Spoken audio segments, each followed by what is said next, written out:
Hello everyone and welcome to A Slice of My Life. Today I will be talking about the Infinity Spinner by Damned Designs. First of all, a huge thank you goes out to Adrian of Damned Designs because this was a birthday gift from him to me. Yes, it was part of the birthday gift package that was sent to me like over a month ago. This is the Infinity Spinner, guys. This one is in stainless steel and I have been told by Adrian that this apparently is a prototype, and I'm not so sure why this is a prototype because it looks damn good. Now the biggest thing for me, the best point about the Infinity Spinner is the machining. Look at how beautiful those machining marks are. This is the trademark Damned Designs machining mark style, and it is wonderful to see it all over the Infinity Spinner. Now I'm gonna bring in the Psionic prototype. You guys remember this guy, and the problem here is that this is a brushed finish, and this to me is what I would call a prototype from Damned Designs because there's no machining marks. And you guys know I wasn't very impressed in terms of the design, but when I saw this compared to this, I was like, how is this a prototype? This is so well finished. Look at the machining marks all over it. It's really well done. No hot spots, no sharp edges. Everything has been finished very nicely. Even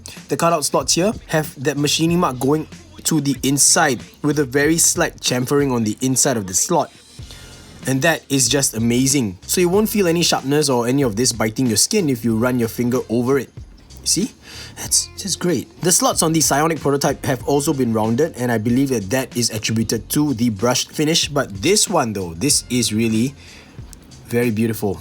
I mean, what can I say? So first of all, this is in stainless steel. I'm getting about 3 to 4 minutes on a two-handed table spin, and I'm not gonna waste your time by just recording this, spinning and putting it in the corner because I kind of want to make this a shorter video. And the buttons that came with this, I believe this is partly the reason why this is considered a prototype. The buttons here are the vortex buttons, or they could be the portal buttons. I always get them mixed up. But yes, these are the older buttons. And if I'm not wrong, if you purchase one, the retail version will come with gyre buttons, which is going to be a lifesaver for this particular spinner. So let's talk about it really quickly. The spinner feels really good in hand. Really good in hand. It's very wonderful for pullbacks. It's very nice for push forwards, and that is because of this waist over here.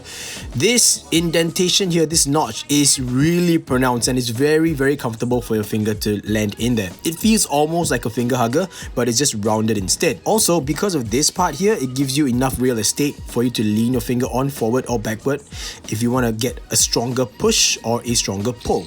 And the fact that this area curves outwards this way, and then there is an angled edge right here, this is super comfortable for your finger to land on here when you're doing pullbacks. It's super comfortable. Now push forwards and pullbacks with your index finger in a middle finger and thumb grip is really comfortable as well. These curves really do lead your finger in to the center so that it's easy for you to start or regenerate a spin, and I really like that. Coupled with the fact that up here as well is very comfortable. If you land your finger up there, for example like this, it's easy for you to do a pullback because of this angle, I suppose. I don't know. It just feels almost perfect for my finger. I land up here and I can roll it over and pull it back. See? Really interesting and very well done. Of course, fidgeting with the fourth finger is the same as you would with a middle finger, just that it is with your fourth finger instead. Jib jab's definitely possible with no issue. And I think that it is because of the way it's made. These hips here are so exaggerated that they provide a very good gripping point, or I guess you could say a starting point for your finger to rest on in order to start your spins. Another nuance that a lot of people don't realize is that it is not flat this way. You could see how it tapers up like that, and then there's a slight curve. You can see that, and then it goes downwards here. So honestly guys, the design on this is actually pretty good. I mean, wait, let me just rephrase that. The design nuances of this are really good, and I'm saying that because I'm not too big a fan of the overall design. I'm bringing in my favorite, the Invictus, and this, in my opinion, is a wonderful design. I love this. I love the Invictus, you guys already know. And this is the lit Invictus, by the way. Personal opinion, personal choice. I think that the design here on the Invictus is just way more appealing to me than the design on the Infinity Spinner. And it's just a personal opinion. I know there are a lot of Infinity fans out there, and I know a lot of people are gonna dig the Infinity design over the Invictus design, but just for me, myself, I think that the exaggeration here is a little bit much for me. So back to the fidgeting experience, this is a wonderful fidgeter. Now also, because of these exaggerated hips here, they do throw weight outwards a little bit, but not all the way here. I mean, there is slightly more weight here because these have been tapered outwards, but the weight The centrifugal force seems like it's coming from the middle of the spinner, and that to me kind of sets it apart from other spinners. I'm not able to feel it so much with the Psionic, partly because these hips here are not so pronounced and as deep as on the Infinity, so I'm not able to feel that. It just feels, okay, the Psionic, you guys already know, it feels super smooth. It's one of the smoothest spinners that I have handled so far. But for the Infinity though, you actually feel that hip. Okay, so let me try and describe this. When you hold the spinner, say for example a stubby, you have the weights outside, so you actually kind of feel the force, well, you know what I mean, feel the force on the outward circle instead when you're starting your spin.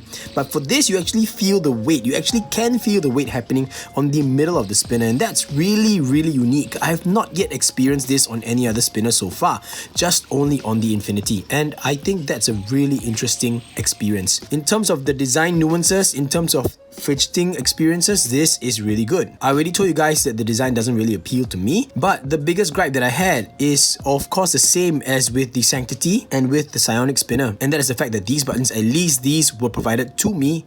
So I'm going to talk about the spinner the way it was given to me. These buttons are a little bit too shallow for my liking.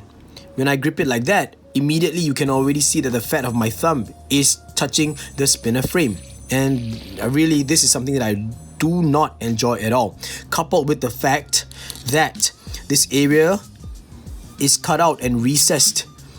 It also limits the kind of buttons or the type of buttons that you can use on this spinner. That is my biggest gripe about the Infinity spinner, and I do know that this doesn't come with the portal buttons. In fact, it comes with the gyre buttons. So in order to address that, I have the XL gyre buttons right here. Yes, of course, Adrian is also the one that provided these to me, but having these on the Infinity changes everything in terms of the experience.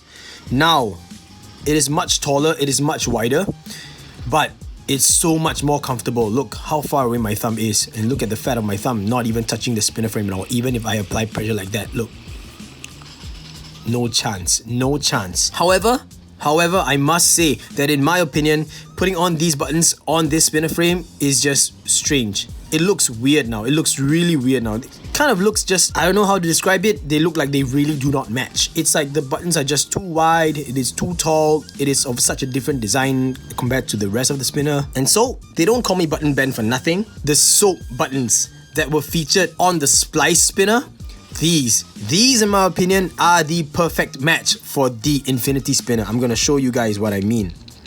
You guys ready for the reveal? Bam! Look at that. I just made my own hair stand. This, in my opinion, is the perfect button set for the Infinity spinner. Just look at that. It fills up that slot almost perfectly. In fact, in my opinion, it fills up the slot better than these buttons. And it is taller. Look at that, guys. It is much taller. Look.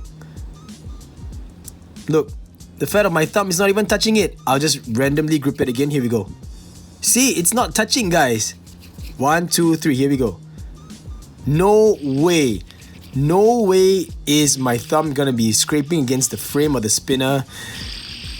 I'm so surprised that I found this out. I mean, I was just messing around with the buttons and I was like, I think that the soap buttons would look good on the Infinity spinner. I put it on, I was like, oh wow, they look good. And to my wonderful surprise, guys, this is the perfect fit. So hint to you, Adrian, hint to you, maybe you could consider selling these soap buttons. I don't know, because after all, they were featured on your Splice spinner, and I happen to really like the Splice spinner as well. So guys, do yourselves a favor, if you do have one of these buttons, put them on your Infinity spinner, give it a shot, okay? Even if you have the Psionic spinner, give it a shot. Just try it out. Do it on the Sanctity as well. Just humor me and try it out. Just any of the newer Damned Designs spinner models, just try it out for me, okay? If you do have the soap spinner buttons, just try it. Just humor me and tell me what you think, because I think this is really awesome, and this basically has improved the fidgeting experience of the Infinity spinner for me. And now it looks better, in my opinion, for some reason. Maybe just because I am the one that changed the buttons, I'm not so sure. The overall design of the spinner itself still doesn't really appeal to me, I'm gonna be honest, and that is something that cannot be changed. But I think that it is a nice spinner design, and I know that it's gonna be one of the very timeless spinner designs out there in the market. Kudos to Adrian and Damned Designs. Here's the thing, this was on sale. I don't even think it is available anymore. I believe that it is sold out because it is quite a killer design. Not the best out of Damned Designs in my opinion design-wise, but design nuances-wise, this is wonderful. You guys already know what I thought about it, and for the price point when it went on sale especially, this was a steal. Size comparison time. This is the Infinity Spinner against a Stubby, or I should say next to a Stubby, and you can tell obviously it is taller than a Stubby, but slightly narrower than a Stubby. See, this way, it is still narrower than a Stubby, even though a Stubby is a press fit spinner. Out here, this part is much thicker. Here, it's about the same width, you guys can see. There we go. And that's about it, everyone. This is what I think about the Infinity Spinner. I think it's a great fidgeter. The design-wise really is up to the individual. For me, it's not really that fantastic. It is not ugly, it is not bad, but the design nuances are really good. Wonderful fidgeter, very beautifully machined, very well done. I will say that this has been very well made. Of course, I forgot to mention that this is a R188 screw cap retention bearing system, but that is pretty obvious once you saw me change the buttons out. Getting about 3 to 4 minutes on a two-handed table spin, which is not bad for a spinner like this. In my opinion, this wasn't designed to get long spins because of the way only the hips were exaggerated but not out here. And talking about those hips though, don't forget about that very interesting spinning experience. And that's it. Thank you so much for sharing in this slice of my life, everyone. Once again, of course, as always, links in the video description down below, and I hope that I provided enough information to help you decide whether or not the Infinity Spinner is a spinner for you, provided you're able to get your hands on one of these if you really want one at this point of time. Alright everyone, I'll catch you all in the next slice of my life. Gaga, boost!